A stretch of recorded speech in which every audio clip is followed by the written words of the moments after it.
Enjoy the still nice weather with Factor's no prep, no mess meals. Fresh, never frozen, dietitian-approved meals, ready to eat in just 2 minutes. No matter how busy you are, you'll have the time to enjoy these delicious and nutritious meals. With 35 different meals and more than 60 add-ons to choose from every week, from breakfast to dessert. Factor meals are restaurant-quality meals featuring premium ingredients like filet mignon, shrimp, and blackened salmon. Choose from 6 menu options. Factor meals are ready to eat in 2 minutes, so no shopping, prepping, cooking, or cleanup. Head to factormeals.com/mostshocking50 and use code MostShocking50 to get 50% off your first box, plus 20% off your next month. That's code MostShocking50 at factormeals.com/MostShocking50 to get 50% off your first box, plus 20% off your next month, while your subscription is active. Hello, this is international football commentator Derek Ray, and you're listening to the Ranks FC podcast.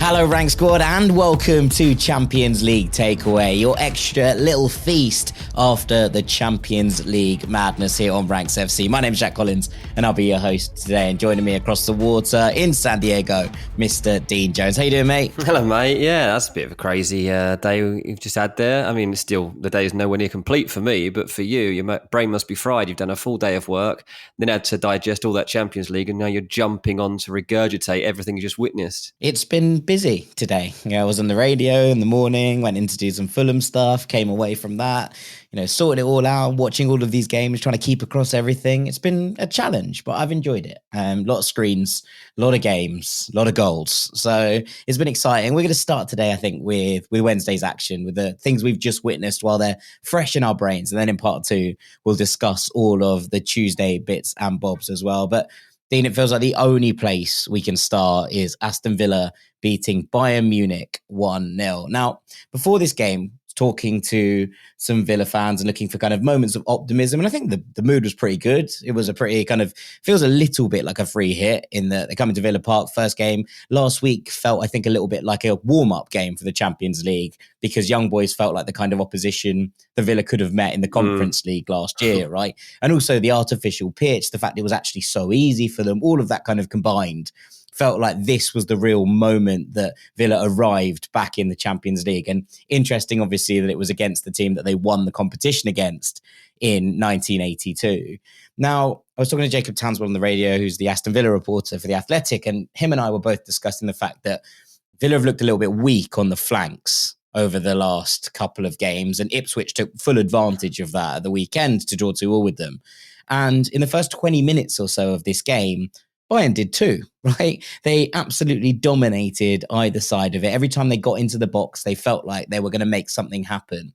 But Villa grew into this game, and it's really cool to see, one, Villa back on this stage, a club of that history, that prestige, a massive club. You feel it when you go into Villa Park, what an incredible and historic place it is. And you see the banners about Peter Wyth and all of these things. It's easy to forget that Villa have been here before because there's been such a period of their absence. But I do think you kind of come to this and you think, well, are Villa about to re-announce themselves on the big stage? And if so, who better to be at the helm than Unai Emery? Now, Bayern probably have the edge everywhere across the pitch in terms of who they've got, maybe not in goal, but generally across the pitch. But in the dugout, you have Unai Emery and his incredible record in Europe. You have the fact that he was the last manager to beat PSG in what was then the group stage, obviously now the league stage of this competition back in 2017 with PSG. And now he's masterminded this victory over Bayern Munich. And I thought that Villa learned as they went on through this game. They grew into it, as I say. And it felt like by the end of things, the correct team in so many ways won. That's good to hear. Yeah, I mean, I caught glimpses of it while I was watching the Liverpool game. but made sure that right at the end I was tuned into the Villa game, because I thought, right, this is either a big celebration or a disaster as they throw it away. And Emi Martinez obviously stepped up, or rather actually stood firm, I should say, rather than stepped up, and made two great stops towards the end that meant that Bayern weren't going to get that breakthrough. João Palhinha probably wishing he was back at Fulham, the way things are going for him so far at Bayern Munich. But yeah, fair play to Villa. Like, what a result, what a statement that is. Like, must be absolutely buzzing outside that stadium even now as everybody's leaving and we're recording this. Like, they will be... It's unbelievable, isn't it? Villa, not only in the Champions League, but going in and producing a result like that, you just don't we know that Villa have been playing well. We know that they've been good under Unai Emery, but 2 wins out of 2 in the Champions League, 6th in the Champions League as we look at it right now. It's a fantastic start for him. It's a huge achievement. But yeah, big shout out to obviously Emi Martinez, because like you say, Bayern Munich definitely haven't got the best goalkeeper, because Martinez, I'll tell you what, when it comes down to it, this is a guy you can count on. Yeah, absolutely. I mean, look, he was brilliant throughout the game. You've mentioned those stops at the end, but he makes a really early one from Harry Kane. He tips an Elise, one of those ones that looks destined for the top corner over the bar towards the end of the first half.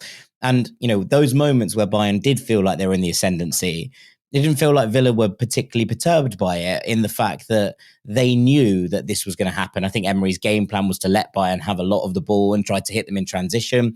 That worked. There was a lot of 1v1 defending Watkins against Upamecano. And to be honest, he's a little bit lucky that he doesn't get sent off in the first half, because he is last man. Now, Watkins is on the halfway line, but we know how quick Ollie Watkins is. He's away.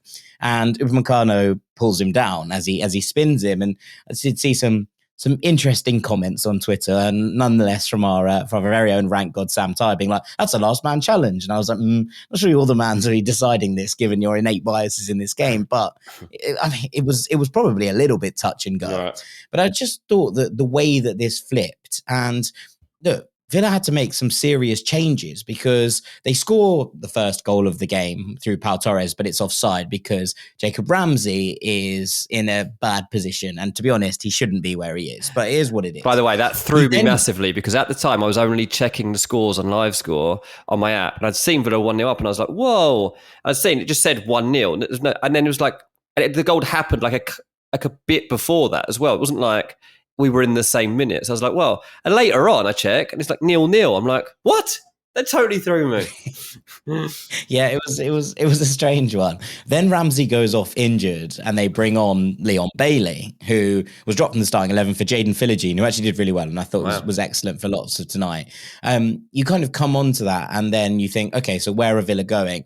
In the second half, I think that Unai Emery makes some of the smartest changes you will ever see. There are these ways that this first half was like. Villa did grow into it 100%, but there was moments where you're starting to think, okay, is Leon Bailey going to give the same defensive acumen and work rate down that right-hand side as Jacob Ramsey did? And look, we know that Villa have been a little bit all over the place at fullback. Luca Dean, and Ezri Konsa playing as a right back meant Diego Carlos had to play through the middle. It's not ideal in so many kind of ways. But they get to that point and they start to make some really big changes. So Jhon Duran is obviously the one that takes the headlines. We'll speak about him in a minute. But actually, there are these senses that Leon Bailey, after being subbed on, gets subbed off for Ian Martson. They start to squeeze the pitch a bit tighter. Whoa. Emery basically goes to this 4-4-2, which he uses nominally anyway, but it becomes really tight. Martson is the highest left-sided player, someone who's played left back in a Champions League final. We're talking about a player who, is very much left back. They're almost tucking in there to not play for the draw, because we saw them do that, but to try and instigate the game into the way they wanted it. And Kompany spoke about the fact that he knew how dangerous Villa were in 1v1 situations. And yet he let his centre-backs go 1v1 with Morgan Rogers and Ollie Watkins and then Jhon Duran pretty much throughout. And maybe that's a sign of slight managerial tactical naivety that we saw. And Emery took full advantage of it. Jhon Duran comes on. The place is going ballistic, right? 0-0. And you're talking about this moment at 70-odd minutes where Jhon Duran comes onto the pitch and people just start to believe that he's going to do it again. Superhero. They just know that he's going to do it again. And suddenly it just goes off. And he gets this goal about 10 minutes after he comes on. It's really simple. It's a brilliant pass from Pau Torres to split the defense. But the finish is ludicrous. He's checked his shoulder once. I've just done it myself, coming away from the microphone, checking my shoulder. Checked his shoulder once as he's running onto this. He sees where Neuer is. He runs onto this ball and first time lifts it over him. A really powerful strike that we've become accustomed to with Duran. Yeah. But the wherewithal to know where he is on the pitch, to know where the goal is, to know where Neuer is off one glance is absolutely ridiculous. And you talk about superhero, that's 20/20 vision in so many ways. And he's able to execute as well. I mean, we know that the kid's going to be a star, but it just feels like one of those moments that he's already written himself into Villa folklore. Yeah, it's it's an unbelievable story. I mean, at the moment, you're looking at Jhon Duran being the kind of breakout star of this season. I mean, the impact that he's having is absolutely unbelievable. You consider he's got 4 goals in 6 Premier League appearances so far this season. He ain't started a game yet. He ain't started a game. And he's come on here. Wow, he did start against Wickham and he actually didn't play very well. Yeah, he still scored in that game, though. He scored in that game. Tonight, comes on against Bayern Munich and scores. What's this guy got to do to start a game for Aston Villa? At what point do you say, actually, he's not going to, there has to come a point where he's like, I am your best striker. And obviously you could make the argument, well, actually, no, you're our best impact striker.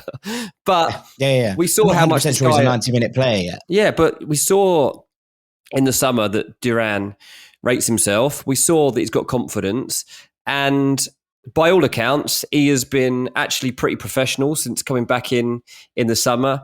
Villa have been very impressed from what I hear about how he's actually conducted himself and got his head straight. And obviously when he scored that goal against West Ham, Villa fans by that stage weren't even won over by him at all. But he's completely won him over now. I mean, they absolutely do not want this guy to go. But it's going to be hard to manage him because he's got to go and play somewhere. He's got to be in from the start soon. Extremely impressive that you can go and have this kind of impact on a team's season. And Duran, who's only 20 years old, he's got the number 9 shirt and he's a proper number 9. And there are a lot of clubs out there now who, even if they weren't looking at him in the summer, will now be looking at him. Yeah, I mean, the reports out of Villa, 40 clubs made an approach for Jhon Duran in the summer. That's what Monchi says anyway. But it's interesting listening to different things. I mean, look, there's a brilliant article on The Athletic, and it's not just because I spoke to Jacob earlier, but it's about Jhon Duran and the way that he settled in. And he spoke to Monchi about him, and Monchi has a daughter who's older than Jhon Duran. And you're kind of looking at it and going, okay, that's interesting. And he feels like he's got a real duty of care almost to this young man. It's a brilliant article. I highly, highly recommend you go and read it.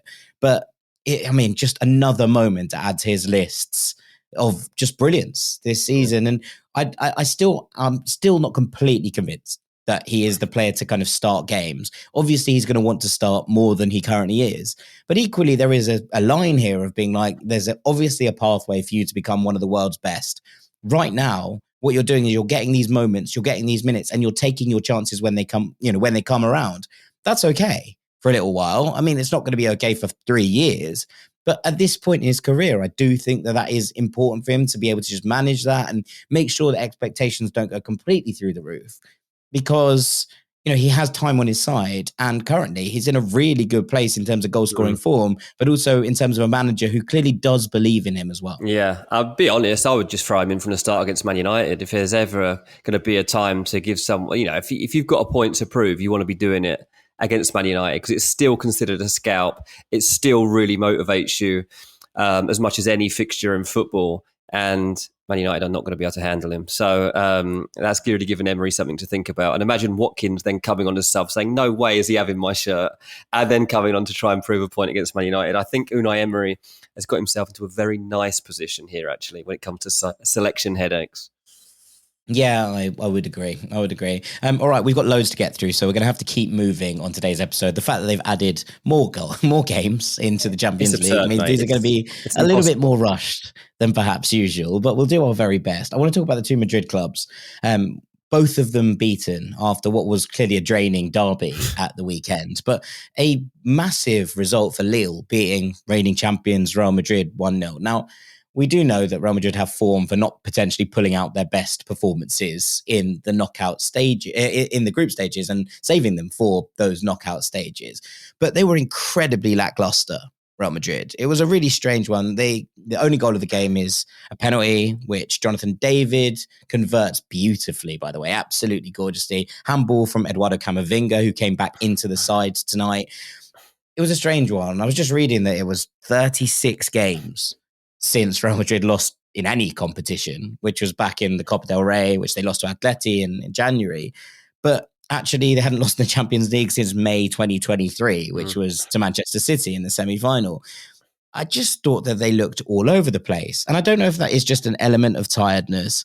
I don't know if it was an element of the way that they set up, not sort of feeling like a halfway house between what they've been doing this season and what they did last season. Valverde kind of nominally played on the right wing. Vinicius played off the left. Endrick got his first start, became Real Madrid's youngest ever Champions League starter. And he looked all right, to be fair to him. He looked sharp enough. He pressed really well, but didn't find that kind of magic touch. Equally, no one else did around him. Bellingham looked off the pace. Danny Carvajal looked really weirdly off the pace. They brought Mbappe on sort of late on. He didn't seem to be able to find that extra gear to inspire them either. And Lille did the job that was in front of them. And I think this is the kind of thing. And you look at what they're trying to do and you think about some of these players. And we talked about him before, but I just wanted to give a shout out to Thiago Santos, who basically stands up Vinicius Jr. all game. And then Mbappe comes on. He stands up Kylian Mbappe. He stands his ground and he shuts both of them down. That is some performance in this competition against this Real Madrid side. For this youngster from Lille, who both of us rate really highly. We've spoken about him being someone that people are looking at in terms of long-term options at right back. But I thought he was phenomenal here. And just in terms of every time you saw one of those big Real Madrid stars get on the ball, he was the man out. And he was also the man who ends up clearing the ball off the line in the dying minutes to preserve this win as well. So big result for Lille, but really, really lackluster from Real Madrid. Yeah, and Thiago Santos really is not going to be at Lille much longer, surely. But then again, I thought this about Jonathan David, and I can't believe he's still there, still scoring goals for them in the Champions League and scoring one that decides a match against Real Madrid, who are forced to bring on pretty much the best player in the world, Kylian Mbappe, from the bench for half an hour. And he can't do it. If you think of what Lille have actually... Potentially pushing him back from injury a little bit early. They probably wouldn't have wanted to use him tonight if they didn't have to. And they did. And he looked like a player coming back from injury. Mate, they've ended the game, Lille, up against Mbappe, Vinicius Jr., Jude Bellingham, Valverde, Arda Güler, Luka Modric has come on, Tchouameni's stayed on. Like, unbelievable that they've managed to stand up to that, because, the great thing about Real Madrid in this competition, as we know, is that they just find a way. They're a bit relentless, and they've got the magic formula. So any win at any time against Real Madrid is special. And this one particularly cannot be overlooked. I know that it's a difficult format to get our heads around right now. We don't really know what it means to lose these Champions League games at this stage. Possibly nothing, but possibly it does. Like, this seems like a bit of a setback to me. I think it's interesting to see how many lackluster performances we've seen from Real Madrid. Now, they're only 3 points behind Barcelona at the top of La Liga, right? But actually, they've now dropped 3 points here. They weren't great against Stuttgart, although they pulled out the win in very classic Real Madrid style in that first game. Next up, they have Borussia Dortmund in a rerun of last year's final, a final which I think a lot of us agreed they were slightly the inferior side for a lot of. Then they have AC Milan, who are a bit all over the place, and we'll talk about a bit later. And then Liverpool. Like, that's a really difficult run of games. You lose one or two more of them. And look, we're not saying that Real Madrid are not going to be in the knockout stage. It's just ludicrous. But suddenly you go from the team who are champions, you assume they were going to be top seed, second seed. You lose another one of these and Real Madrid will end up seventh seeds or something. Now, will they be able to win from there? Almost certainly, fine. But the point is that this is not the all-dominant and completely in control side that we saw for long periods of last year. They still haven't found this balance yet this season, and I'm going to keep banging on about it until it stops. No, it's fair enough, mate. I mean, I obviously just say they'll be fine, because That's all I've seen for most of my lifetime. But you're right to say that this doesn't look great, because it doesn't. And if you were an alien landing on the planet right now, there would be no reason to believe that this is a team that's going to win domestic or European honours. And yet they'll potentially win both. So They probably will. let's just wait and see what happens. I mean, that's just what they do. I mean, look, it could be worse for Real Madrid. They could be Atletico Madrid, because they lost 4-0 to Benfica. And my thoughts really aren't that much about Atleti, because Atleti have been pretty dreadful away from home in Europe for quite some time now. This isn't necessarily new, although they looked really lackluster, really tired in this one. They didn't get any of that aggression going. A couple of key players left on the bench. Julian Alvarez is not meshing right with the way that Simeone wants him to play yet, and I think that's quite obvious. But Conor Gallagher left out of this one, and they really did lack his industry in the middle. My point's more about Benfica, because for the last few weeks I've been watching Sporting and saying there's absolutely no chance that anyone else wins the title in Portugal this year. But perhaps there could be a title race after all, because Benfica have had this new lease of life under Bruno Lage, and to be honest, he has form for this. The last time he took over at Benfica, he took them from miles back in the Primeira, and is, to end up romping home to that title.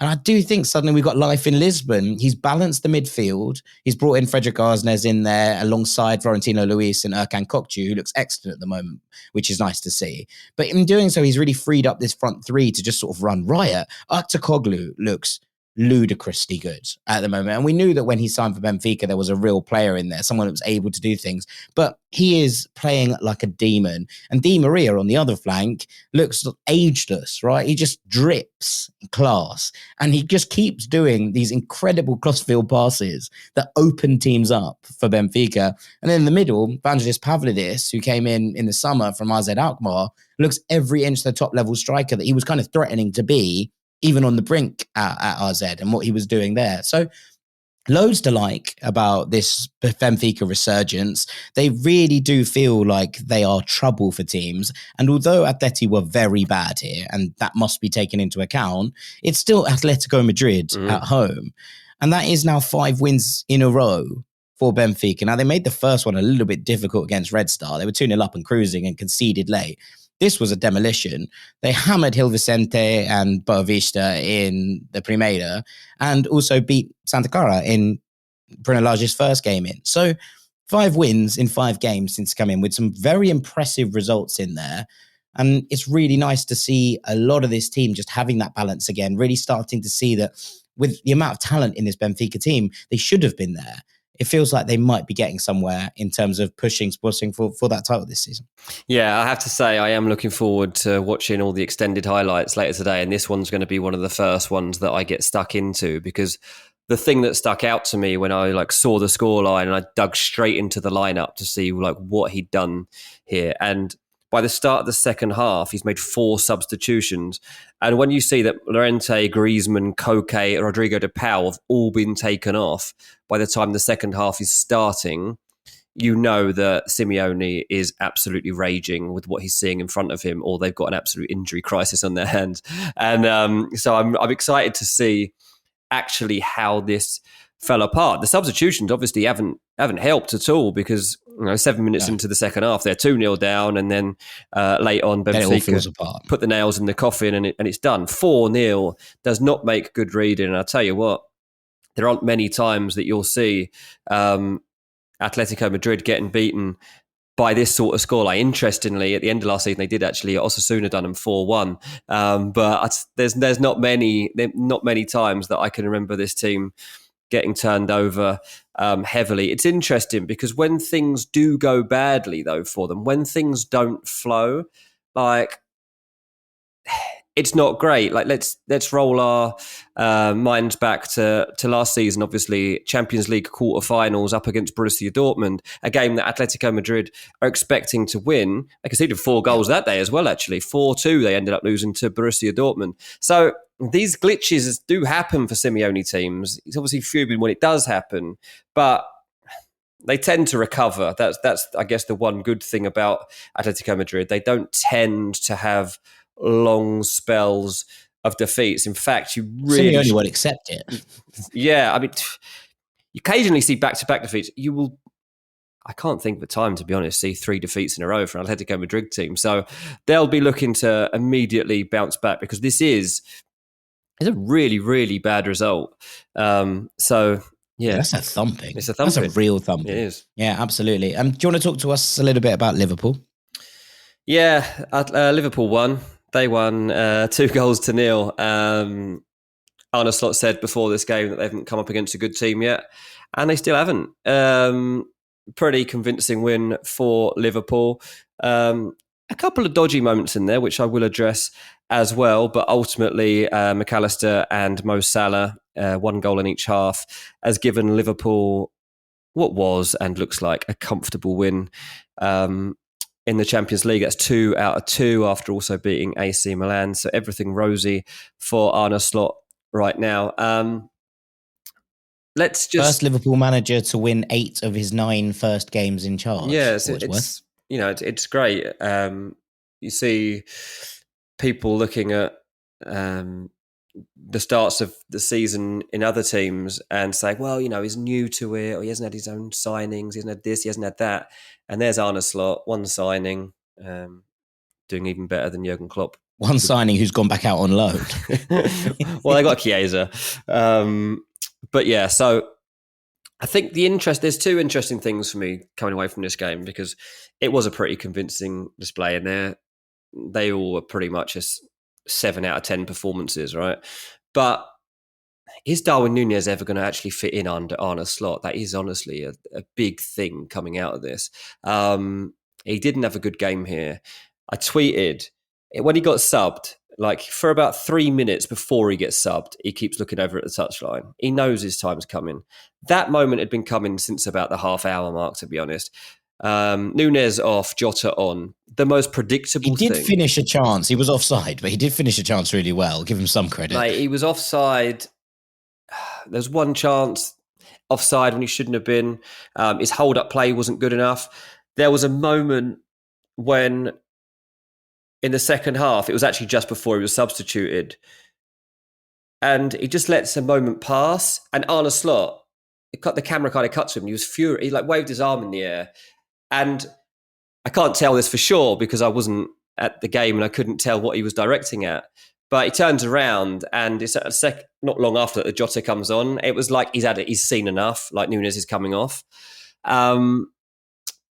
Yeah, I'm not sure what really happened with Darwin Núñez, but it's not looking great for him at the moment. And it wouldn't surprise me if things carry on like this, if this turns out to be his last season at Liverpool, if I'm totally honest. But that's the story for another day. I just think it's interesting. This was a good opportunity for him in a game where he really could have done with coming away with not just a goal, but a positive performance. He hasn't done that. I mean, Liverpool crowd being Liverpool crowd gave him an ovation as he came off. They're going to continue to support him. They still love him.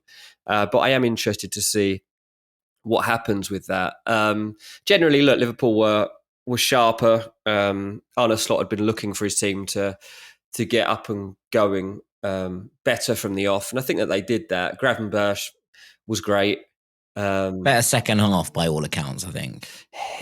Mate, there are just times when Gravenberch just does stuff on the ball, and I'm just like, mate, you are so sharp.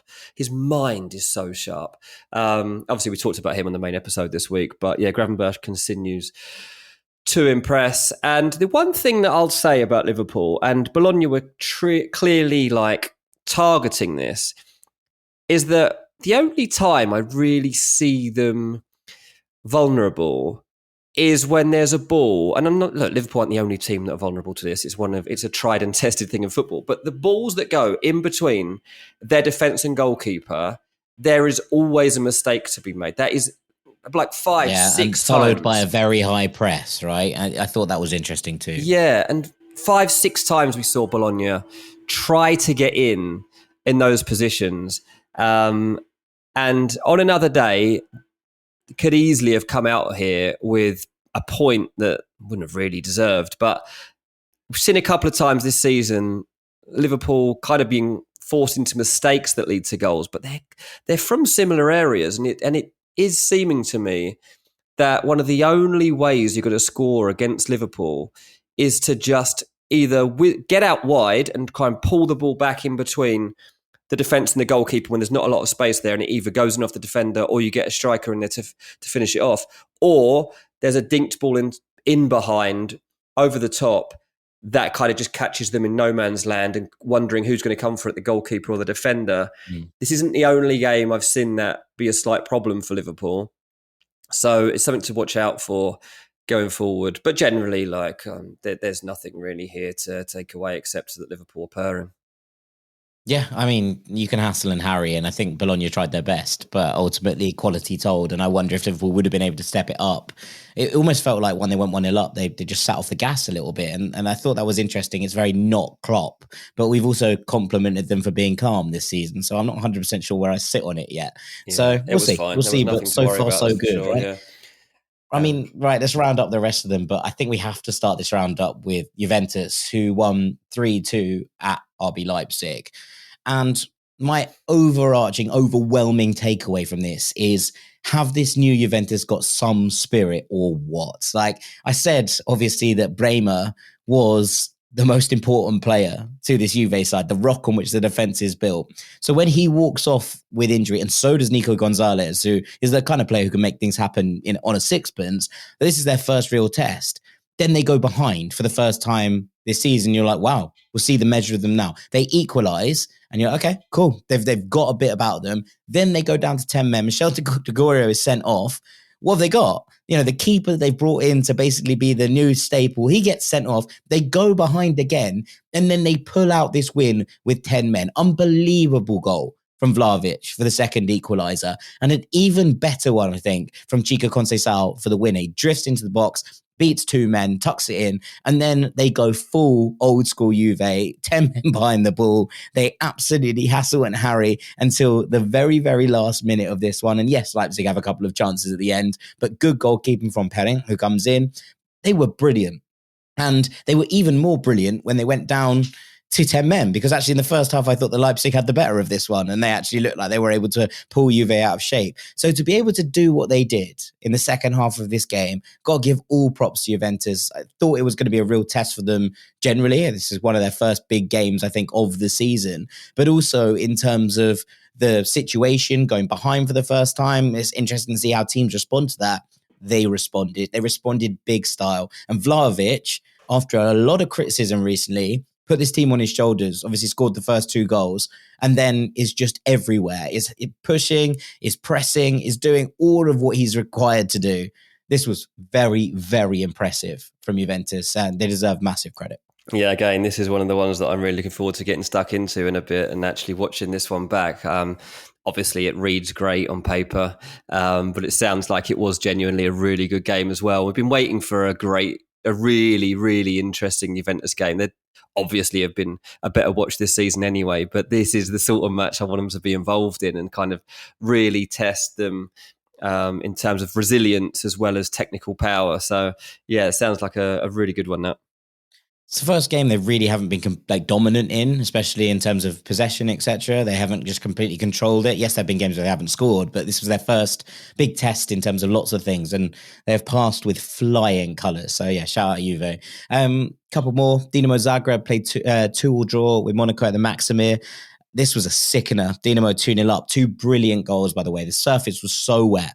You could barely move the ball. But Martin Baturina dancing around, the heir to Luka Modric, they're calling him in Croatia. It's brilliant. And Petar Sucic scores a brilliant, brilliant first goal. Sends his man for a hot dog and chips the keeper. He's a defensive midfielder. I'm telling you, Croatia's midfield is in good hands. They're going to be absolutely fine. But Monaco dug it out. Fair play to them. 2-0 down. Horrible place to be playing. Not only the atmosphere incredibly intimidating, but also actually the conditions in this were not great. So fair play to Monaco pulling out a result after looking like they were pretty much dead and buried at the Maximir. Fair play.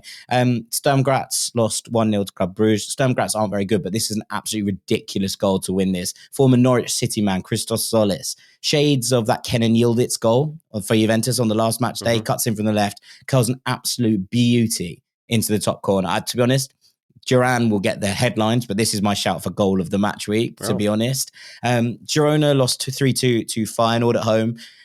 I can't wait for you to watch this. One of the maddest, most ridiculous games of football you will ever see. 3 own goals. One of them's ruled out. 2 missed penalties. Late drama. One of the goals is like kickabout at the park level. Donny van der Beek actually ends up scoring it, but it's genuinely playground football. Girona can't defend. They look incredibly open through the middle. Alex Garcia's obviously gone to Leverkusen. Oriol Romeu, who came in or back in, he was injured for this one. Dali Blind, they looked a little bit lost without that leadership in the middle, but a really, really just mad game. If you go and watch the highlights of, well, go and watch the highlights of all of these, but this one in particular, I think might have got lost in the mix. Don't let it be. It was really, truly ludicrous in pretty much every sense. And then Atalanta beat Shakhtar 3-0. Nice and comfy from an Atalanta perspective. They started this competition really well. They played very, very well in that game against Arsenal. They should have won with the missed penalty. But actually, this was super comfortable. Some really impressive work from Sharda Ketelara down the middle. Ademola Lookman back on the score sheet. Looks like he's put his strop behind him and decided that he's just going to get back at it with Atalanta. And good result for them to round things off. Well done, mate. Right. Well done. There you go. That's everything Not from easy. Wednesday. When we come back, we'll do Tuesday's action. Don't go anywhere. Welcome back to Ranks FC. This is Champions League Takeaway, and it's time for us to talk about the 9 games that happened on Monday. Dean, going to start us off at the Emirates, where Arsenal got their first big scalp, I would say, since 2015. They beat Bayern Munich in the Champions League in 2015. Since then, in this competition, I don't think there's anything you would recognize as a big team or a big European giant that Arsenal have gone and won against. They won that night with goals from Olivier Giroud and Mesut Ozil, which shows you how far ago it was. But this was very impressive. Well, the problem is, though, it doesn't feel like a scalp. They don't feel like a European giant because PSG really weren't very good. They didn't pose a threat, and I think that's the biggest surprise coming away from it for me. It was interesting yesterday, obviously coming off the back of this game. We recorded another episode of Ranks for the main feed. And you're like, oh, how did PSG do? And I was really struggling to find words for actually what they'd done because I was like, well, they didn't play bad, but hang on, they didn't actually do anything. And I was looking at it in a bit closer. I was like, you look at the stats, Arsenal had 35% possession. You're like, that's weird because it felt really comfortable. And you start to realise that all that really happened in the game is that, well, you can have 65% of possession, but it doesn't matter if you don't do anything with it. And that's what it felt like for PSG for most of this game. They didn't have really a target. They didn't have a route to goal. And it just felt strange that this would be their approach to a match against Arsenal, who obviously have a great defence as it is. I've said on the main feed about David Raya and how highly I rate him this week. But it wasn't until Kolo Muani came on with 25 minutes left that you felt that there was any intent in the PSG team. So to start with, I'll say well done, Arsenal. This is a really good win. But they didn't really have to do anything much to win it because all they did was let PSG have the ball. And then they knew that once they won it back, they could use their superior quality to create chances and hopefully finish them. Havertz takes his goal pretty well, maybe some questionable goalkeeping. Saka takes his free kick. It's still a good finish. It is questionable goalkeeping. It's still a good finish. Saka scores his weird free kick. And yeah, it's questionable goalkeeping, but at the same time, it's such a difficult free kick to defend. The way that Saka whips that in, it's so tough for the goalkeeper. And obviously people say he's at fault, Donnarumma. He doesn't cover himself in glory, but the way it's whipped, where it bounces, the bodies it goes through, it's so hard to stop.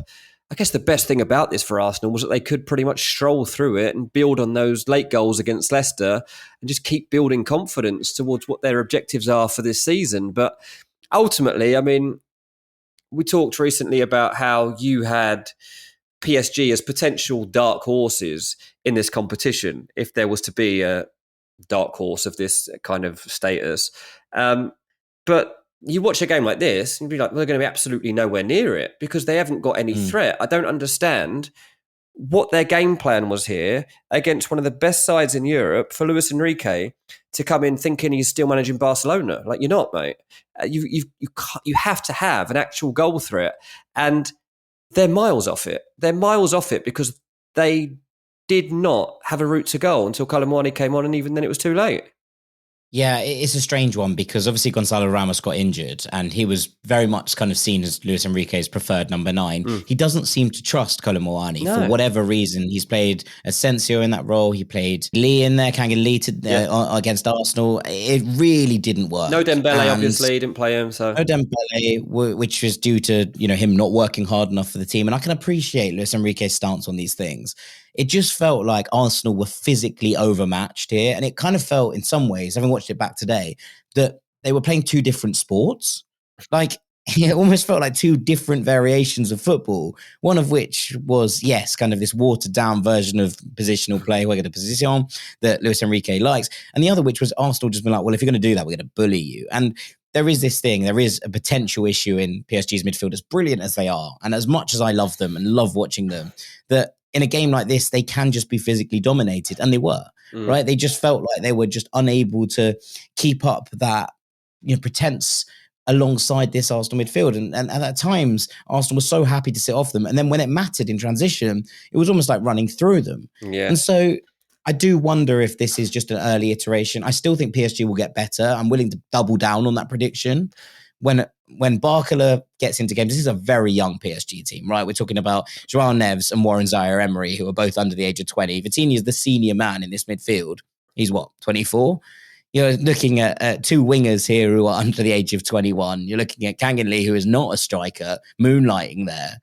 I think that PSG will get better, but this one felt like Arsenal were very, very heavily overmatched. Yeah, and the annoying / stupid thing is that in the hours that have passed since this game, I've started to see a few pundits say, well, what do you expect when you sell all your superstars? What do you expect when you get rid of players like Mbappe and don't replace them? It's like, that's not what this is, though. That's not. No, that's not the point. That's the not point it. Is this is a problem. Look, Luis Enrique spoke about it. He said we're further back in our project now than Arsenal are. They've had a couple of years building up on this. We've just got started, but I believe in the direction we're going. And they have to stick with that. Like, think what Arsenal were in the early days of Arteta and what he was trying to build, and how it's taken him 3 years to get here. PSG are ahead of that. Let's be clear. I think so. Yeah, exactly. So you just got to sometimes have some patience just and accept that you learn the lessons from. You're playing one of literally the best teams in Europe. I would expect Arsenal to get to at least quarterfinals this season, but possibly semis. Especially at home, right? Yeah, it's one of those really interesting ones. PSG are going to be absolutely fine. Let's come on to Borussia Dortmund 7, Celtic 1. This was a tough watch in many ways. Brendan Rodgers said it afterwards. Well, I'm a Celtic fan. It was difficult viewing. I imagine that Rangers fans would have been absolutely loving it, and completely fair play. But I was, mate. Yeah. Oh yeah, here he is. Rangers. I'm not a Rangers fan. I only pretended. But also, Brendan Rodgers spoke about this, and he was like, "Yes, we made mistakes, and they did. And Celtic were at fault for a couple of these goals by just overplaying around the back and not getting there." There's also this kind of sense that every mistake they made was punished in a way that you just so rarely see in football. Karim Adeyemi in the first half of this game was absolutely unplayable. It was ridiculous. The second and third goals he scored, the second from sort of the edge of the area on the angle, lashes it home past Kasper Schmeichel. Yes, positioning slightly questionable, but you do not expect him to score from that kind of range. And the third one he just picks up on the edge, and he's clearly just feeling himself. He unleashes a rocket into the near corner from just on the edge of the box. And you're thinking, hang on, Karim Adeyemi scored 5 goals in all competitions last year. Where on earth has this come from? So there are mitigating circumstances for Celtic. Cameron Carter-Vickers being absent felt massive. Austin Trusty, definitely not good enough yet. Whether he gets there or not is a different question. But right now, that is a massive step down. And I think it affected Liam Scales as well. They just didn't feel comfortable at any point in the defensive unit. They left way too much space for Jamie Gittins and Adeyemi to get in behind and hurt them. And then Serge Girassi was just knocking around for when things did get short. He started to play these really little intricate pocket plays that he ends up scoring his second goal from. But Borussia Dortmund were excellent. Like, absolutely sensational. A real shame for Adeyemi that he got sent off.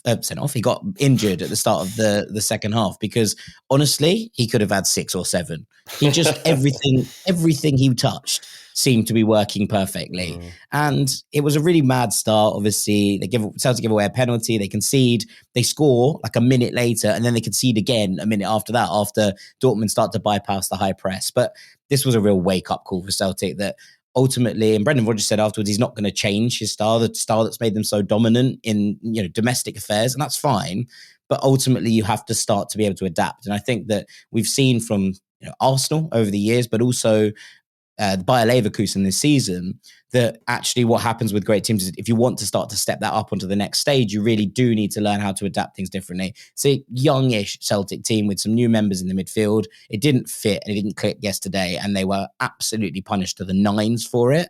But equally, it is also one of those nights where just everything Dortmund seemed to touch went in. Yeah, I mean, look, this has been the story of Celtic in Europe, really, hasn't it? I mean, they're having a good season, there's no doubt about it. And Brendan's obviously won a lot of people over. Not conceded a goal in the league, I don't think. Yeah, exactly. So, but they've had some hide-ins in Europe, and I probably hoping they could avoid that. Like, just avoid being whipping boys, and especially in this format, like, just give yourself some hope of having a decent goal difference, not getting, I think Celtic will actually be fine in terms of getting the playoffs, just because they have young boys still to play. I think they have Dinamo Zagreb, who were good tonight, but there are a couple of games there that you look at for Celtic and think, yeah, they're winnable. Maybe away to Atalanta next isn't. I'm going to say the problem is their next two are Atalanta and I think it's Leipzig. So once that's out of the way, Celtic's kind of home straight is okay. Is it okay? So I do think that actually they'll be all right, although it's not going to lead to much beyond the playoffs, I would imagine, on this kind of form. But maybe they will take this away and learn and actually build on it. It's one of those ones that you need to look back at and decide how it works and how you're going to try and counteract that against such quality, because that's what this competition is. Yeah, absolutely, mate. Shall I take us on to another game? Shall we go to Milan? Actually to Leverkusen. To Leverkusen. Leverkusen 1, AC Milan 0. Victor Boniface scores the only goal. Pretty upsetting for AC Milan. They're 2 games into the Champions League, 2 defeats, and haven't really got going. And I think you come away from it feeling like, are this side going to be good enough? Okay, they've had a really difficult start compared to a lot of teams. To have played Liverpool and Bayer Leverkusen after the first 2 games in a new format of this tournament is... They're on the Xabi Alonso tour. Yeah. They've got Real Madrid in a couple of weeks as well. Pretty tough luck. And they struggled to get into this game. And it was no surprise at all once Boniface did score. He'd already had the ball in the back of the net once, and it was ruled out. The second one they couldn't rule out, even though there was slight doubt at one point if he might have been offside in the build-up. But yeah, it took Milan a good hour to get going, and in the end, they possibly could have got a draw out of it. But I don't think, to be honest, they might claim. Yeah, I don't think they deserved a draw. I think they might be able to argue that what they put in at the back end of the game deserved something. But you can't not turn up for an hour against Bayer Leverkusen and get away with it most of the time is the ultimate story of the game. Now, they had Mike Maignan to thank for being 1-0 down rather than 3-0 down, and I think that ultimately is the story of the night. They did, yeah, and there's that's probably the biggest takeaway from the game is that they were saved by their goalkeeper, which, to be fair, is literally his job. But best keeper in the world, mate. But the other thing I was going to say is that obviously on the main pod this week, I talk about Pulisic being Milan's most important player. And you said, well, the thing is, he's backed up because of Chukwueze. I tell you what, I've got an argument. He ain't a good backup. He is not turning up, mate. Again and again, we're just not seeing the best of this guy. He's a real letdown again here. And this is not a new narrative with Chukwueze. Whether he fails to beat his man or whether he just wastes a cross or wastes an opportunity in a good space, it's really, really frustrating. And you can't really have that anymore, AC Milan. Like, they've come to a place where they can't have passengers. They need him to come into the game and have actual impact. And it wouldn't surprise... If he carries on like this, I honestly don't think he'll be at the club much longer. It sounds like I'm just trying to get rid of players here, trying to get rid of Darwin Núñez, now trying to get rid of Chukwueze. Sorry to be all negative, but They're all coming to Fulham. Yeah, come both to Fulham. I was just surprised that he was given an opportunity to make an impact here, even though it's only 10 minutes at the end of the game. It's up for grabs, right? You're coming on for Pulisic, the guy whose shirt you basically want. And their opportunity is there. It's still 1-0. And he just couldn't take it. on the flip side of it, like Leverkusen obviously are a very good team. And just to end by talking about Boniface, because I tweeted about him while I was watching this game, just saying what a menace he is and that I'd love to see him in the Prem, basically. And a lot of people were like, well, he's already ruled it out. And I was like, okay, so let's think of what Boniface said. He was asked if he would like to play in the Premier League one day, right? And he said, no, I've been saying this even before I had an international passport, even before I dreamed of coming to Europe. I don't really like the Premier League. I prefer Spanish and German football. I do not believe for 1 second that if Chelsea follow up their interest in Victor Boniface, that he is not going to come to the Premier League. And if he does, I'm seriously questioning why not. Does he not fancy it? Does he not back himself to thrive in the league? Does he think that Maybe Germany doesn't like the weather, mate? If it's about the weather, then I totally get it. Just say that, and I agree. That's why I'm not in England either. Yeah, that's why you left. But Spain and Germany just sounds to me like you have the potential there to not be They're not similar football cultures either. Similar football Maybe cultures. he's just angling for a move for Real Madrid or Barcelona. Yeah, that doesn't really make any sense. Why those two leagues? Germany, obviously, like you're already eating it up, so that's fine. You've done the business there, yeah. Yeah, but to go to Spain, well, yeah, you're obviously talking about you're going to be at one of 3 or 4 clubs, in which case, of course, you should score loads more goals. I just find it a bit weird, and I'll be totally honest, I don't believe him. I don't believe that if the opportunity came to go to the Premier League that he wouldn't come. And I think that the way that he's playing, look, Leverkusen, he's brilliant, man. He's brilliant, mate. He's so good. Like, I love this style of striker. I love the positions he makes. I love the intensity of his runs and the desire that he shows to get on the end of crosses. And I want him to have a desire to get to the Premier League because I want to see more of him. No, I hope he stays away. We've had enough Prem faces down the years. I hope he stays well away and enjoys his time instead. It's going to be an interesting one. But yeah, he's absolutely brilliant, and I like it. I saw him described, I think it was in Scouted last year, as a number 9 with the soul of a winger, and it really got me. Thought it was a really lovely description. The last thing I'll add on this, Leverkusen excellent, and they've obviously adapted, and they went a little bit defensive here towards the end of things. And look, Milan maybe could and maybe should have scored, but you kind of look at it and think at how Xabi Alonso is trying to evolve and adapt to that Leverkusen side. And I'm really intrigued by how it plays out from here, because he's clearly seen their defensive line as a slight issue over the first pieces of this season, but also maybe at the back end of last. And he's just trying to change things up a bit to try and be more competitive in this kind of competition. And I think that's important in terms of just helping this side to continue evolving, because standing still is going backwards, right? Yeah. That is a good thing.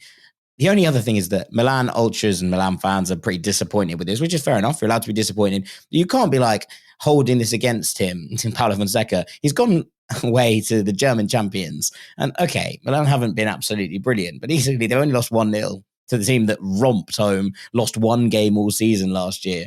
That is not a dreadful result in the context of Milan's season. There are lots of things you can be potentially angry at Paulo Fonseca at. This is not one of them. So let's just put that one. And they were loving Fonseca at the weekend when they were battering. I know it was only Lecce, but like that goal blitz that they had at the weekend in the first half, there was some lovely stuff there. Winning the derby, like these things matter, right? But yeah, exactly. Yeah, they just come through a good spell, Exactly. Let's go on to Barcelona, who won 5-0 at Young Boys. And look, again, pinch of salt, all of those things.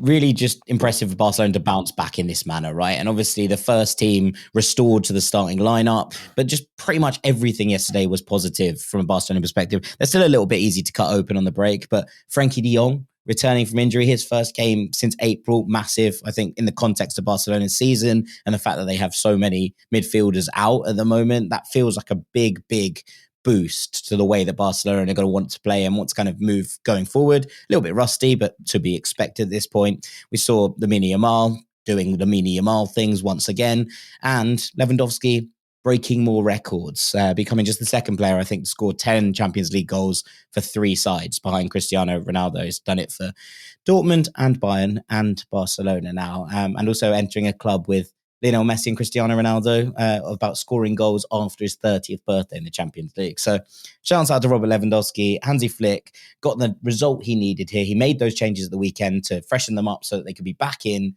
for this game, and it all went perfectly. Barcelona back in the conversation. Really good, just basic and simple, and did lots of nice things. Do you have anything for City? Again, routine, it felt. It was pretty routine, yeah. I mean, I guess the biggest thing to take away from it is Phil Foden back amongst it. He's got man of the match, and now you wonder if there's the elevation that's going to kind of kick him on and kick City on from this season. There were some nice moments in the game. McAtee comes on and scores a goal. He's been waiting for his chances at Man City. Local player who's could easily have left in the summer. Teams like Celtic were looking at him, and he's backed himself. And there's a kind of a feeling that he's already better than being at a club like Celtic. Sorry, Jack. But McAtee comes into this game for Man City against Slaven Bratislava, and he kind of takes it all in his stride. He rounds off the scoring to make it 4-0 after Haaland, Foden and Gundogan have already scored. Gundogan put in a really, really good performance. So, by the way, did Rico Lewis. Rico Lewis was absolutely superb again for Man City. And Pep was crowing about him afterwards again as well. It was very easy. I mean, Haaland literally looked like he couldn't be bothered to be there after the time, if I'm totally honest. It literally looked like it was a punishment to have to play in a match like this, but he still scored, so he was happy enough as he left. His record goes on, 42 goals in 41 Champions League games now. It's not bad, is it? It's not bad at all, is it? But this was obviously always going to be a routine win as expected for Man City. I guess the only surprise, Matheus Nunes started and finished the game for Man City, and it's a big opportunity for him. I didn't think he played that well, to be honest, and I felt like of all the players, they're just getting used to him still. Maybe like, he's so different, and the way that he drives through the midfield with the ball. I don't know what he does. I don't know where he's supposed to be or what role he's supposed to fill. And I haven't really understood that since he signed. If I'm totally honest, I don't know that I would even be the only one who feels that way, but I just don't know if he's ever going to fit in at Man City. Obviously, a really good player, but I don't think his traits are all that's cut out for them. No. But equally, I can see, maybe the advantage of having a player who is so good in those areas, who can drive through the midfield, who can open up teams, maybe better teams than Slovan Bratislava, who are obviously going to sit a little bit deeper. Maybe actually it's the ones when Man City have to play a little bit more in transition, where Matheus's ability to carry the ball comes into its own. But yeah, I can absolutely understand that. And to be honest, I'd be very surprised if he starts at the weekend against Fulham. But good time for City to have clicked into gear again, isn't it? Nice easy game against Fulham at the Etihad. They've got a really easy run coming up, really, mate. They've got Fulham, who they always batter. 16 in a row, I believe. Yeah. Haaland got a hat-trick last year, didn't he? What was it, 5 last year? And they've got Wolves away. Maybe Nunez plays that one. Sparta Prague. They got Southampton. They got there's 4 good games for City to have either side of the international break. So we'll see. Obviously, they're still adapting to life without Rodri. Exactly. Yeah. So this is a good time. This is a good spell of games for them to get used to that, rather than spells they could have had that are a bit further down the line when they play like Brighton, Tottenham, Liverpool in successive games. So let's see how they get through it. Yeah, okay. All right, let's round up the rest of them. I want to start with what I actually think was the best game of the night last night between the Dutch champions and the Portuguese champions, PSV Eindhoven against Sporting Club de Portugal, and ended 1-1. 2 excellent goals. The first from Jordi Schouten, who picks the ball up over last time's hero, Zeno de Bast, for Sporting, and unleashes a rocket into the top corner. But Amorim's side just will not go down. They won't go down without a fight. And Daniel Bragança, who is a Sporting Academy product, comes in and scores this kind of Del Piero-esque flick into the top corner to equal the game, or to level the game down towards the end of it. And it was a cracking game of football between 2 very, very good sides, 2 sides who have distinct and clear identities, 2 sides who know what they're doing, who are both still overwhelming favourites, just what I said about Benfica earlier, overwhelming favourites to go on and retain their league titles. And you think about, the Eredivisie and the Primera, and you're talking about the leagues that are 6th and 7th in the European order, right? These are quite widely accepted to be, the leagues below the top 5 that have the best chance of kind of pushing up. I think that the gap is closing. I don't think there's all that much between the French league now, Liga and the Primera and the Eredivisie. Yeah, I think they're sure. all in that kind of closing gap. And it's interesting to watch sides like this, Sporting in particular, who have been so wedded to Amorim's identity for such a long period of time that they just have this innate sense of how they want to play. They're so front-footed. Even, they go behind here, and it's a bit of a tough goal to concede. They give the ball away stupidly, and then there's an absolute worldie. So it's like two things at once. You're like, one, we shouldn't have done that, and two, how's he pulled that out? And the way that they go about looking for this equalizer is really, really impressive. I said before that I think that they should and could go deep in this competition this year. I don't think Sporting are going to win it, but I think that they should probably be looking at the quarterfinal stages. Obviously, it depends on the draw, etc., etc. But you look at that and think, well, there's no reason you shouldn't be in those kind of conversations with the way that you play and the talent that you have. And I don't think PSV are, well, clearly not, but don't think the PSV are miles behind them in terms of what they're trying to do either. So some impressive, like kind of on the skirts of being dark horses teams here who people should be, keeping an eye on. And I think that in terms of a competitive, solid game of football, this was probably Tuesday's best game.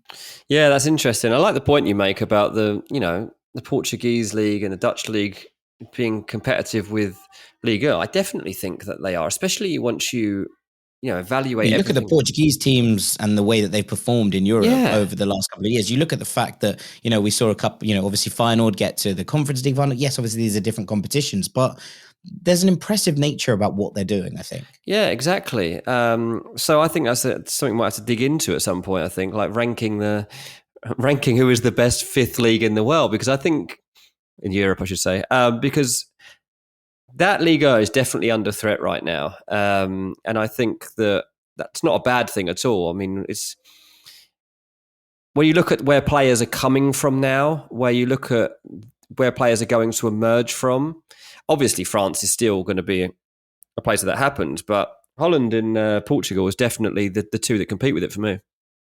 Yeah, I mean, look, I could use that, but also Lille also beat Real Madrid tonight. And I wanted to come on to Stade Brestois, or Brest, they're often known. Brest are flying. Who won 4-0 away at Salzburg. That's two Austrian teams they've played. So, again, look at it slightly in that context. They're second in the league. They're second in the Champions League.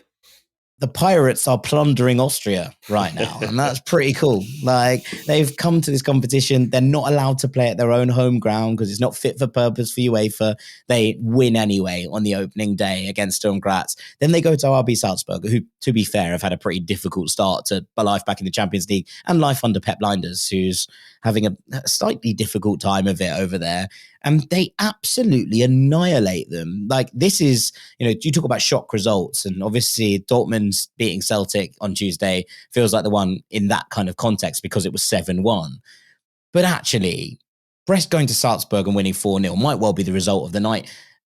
Villa might take away the result of the match day, but it's right up there. This was a shellacking that they handed out. And Abdallah Sima, who is an old friend of this podcast, someone we've talked about at length, on loan from Brighton, scores two of these. He was borderline unplayable. So shouts out to Brest. They've had a brilliant start. Salzburg a little bit all over the place. Yeah, but they are, yeah. Long may it continue. May it continue. Not Salzburg, Brest. Poor old we go on to... I said we'd go to Milan earlier, and I am going to take us there. Inter beat Red Star, was Zvezda 4-0. Interesting, this made a lot of changes in Zaghi. And when you're kind of looking at what he played up front, he played Taremi and Arnautovic. Taremi was brilliant, absolutely sensational, and really deserved his goal towards the end of this. They were able to allow Lautaro to come off the bench and do his thing. But Inter completely and utterly controlled by Hakan Çalhanoğlu, who scored a wonderful free kick, controlled the entire game. It wasn't as comfortable as perhaps the scoreline suggests, but generally Inter doing what they needed to do. And that's a 0-0 draw away at City and a 4-0 home win to open their campaign. If you'd offered them that before this began, I think they would have bitten your hand off for it. Yeah, absolutely. Yeah. Taremi did. That was probably one of the big takeaways of the game week, really. Very, very impressive from him. And, well, you can breathe now, mate. Have you got through all of them? Have you not got through all of them? More. We haven't done all the teams yet. It's like hour 3 of the show. One more game. Yeah, we're into our 8th hour. I feel like I'm on the radio again. VfB Stuttgart drew 1-1 with Sparta Prague. Sparta Prague are really good. That's the takeaway from this game. They are not to be sniffed at. And we spoke about Stuttgart, right, after match week 1, the performance they put in against Real Madrid. And we were there going, they're going to be a problem for teams. I tell you what, Sparta Prague went stride for stride with a very good Stuttgart side, who are a little bit inconsistent at times, fine. But they've had a really good start as well. That's 4 points for them. They had a brilliant win to kick things off. To go to Stuttgart and draw 1-1, this Sparta side are not to be sniffed at. They're going to be annoying for some of the bigger teams. Another team that you kind of look at the bottom and think, when they draw one of the big guns or when those games come up, people are going to kind of dismiss that game. And look, these things happen. We see that teams occasionally get shellacking off people, but Sparta Prague are not in that same league of young boys and Sturm Graz that are going to go and take these results week in, week out. They're a really well put together unit, and they know exactly how to play under these European nights. They've had that kind of conditioning, if you will, in the Europa League and the Europa Conference League. They've been involved in European nights for a long time at this point. And I thought it was very, very impressive what they did here. The way that they set up, the way that they nullified so many of Stuttgart's big threats. They very much deserved this point, I thought. And I am keeping an eye on Sparta Prague. Me too then, mate. Me too. There you are. Now I can breathe. There we are. We are wrapped. There you are. The 18 games of this week's Champions League all wrapped up for you. Some in more detail than others, obviously, on Ranks FC Champions League takeaway, which means that's all that's left for me to do is say thank you very much to Mr. Dean Jones all the way in San Diego. Cheers, mate. I've been Jack Collins. This has been Ranks FC. We'll be back on Friday. Doogie and Sam will be here with another episode of The Truth, which this week they're talking about, is it now impossible for newly promoted sides to survive in the Premier League? It was a great discussion. Really enjoyed it. We looked at some of the things that help teams survive, look at some of the quirks that sometimes do make things easier, and why this year's crop might have some chance of actually breaking what happened last year. So make sure you're tuned in on Friday morning for that one. But for now, thank you so much for listening here on Champions League Takeaway. We really appreciate you as ever, and we'll see you very shortly, Rank Squad. Take it easy. Peace. Final seconds of the game. A chance to score, and the chance has gone begging. If your business's commerce platform keeps missing the target on golden opportunities, get the MVP you deserve. Get Shopify. Shopify is the commerce platform revolutionizing millions of businesses worldwide. Whether you're a garage entrepreneur or IPO ready, Shopify is the only tool that you need to start, run, and grow your business without the struggle. Shopify puts you in control of every sales channel. So whether you're selling signed football boots from Shopify's in-person POS system, or you're vending vintage shirts on Shopify's all-in-one e-commerce platform, you are covered. And once you've reached your audience, Shopify has the internet's best converting checkout to help you turn them from browsers to buyers. What I love about Shopify is how, no matter how big you want to grow, Shopify gives you everything you need to take control and take your business to the next level. Shopify powers 10% of all e-commerce in the US. And Shopify is truly a global force, powering Allbirds, Rothy's, and Brooklinen, and millions of other entrepreneurs of every size across over 170 countries. Plus, Shopify's award-winning help is there to support your success every step of the way. This is Possibility, powered by Shopify. Sign up for a $1 per month trial period at shopify.com/ranks, all lowercase.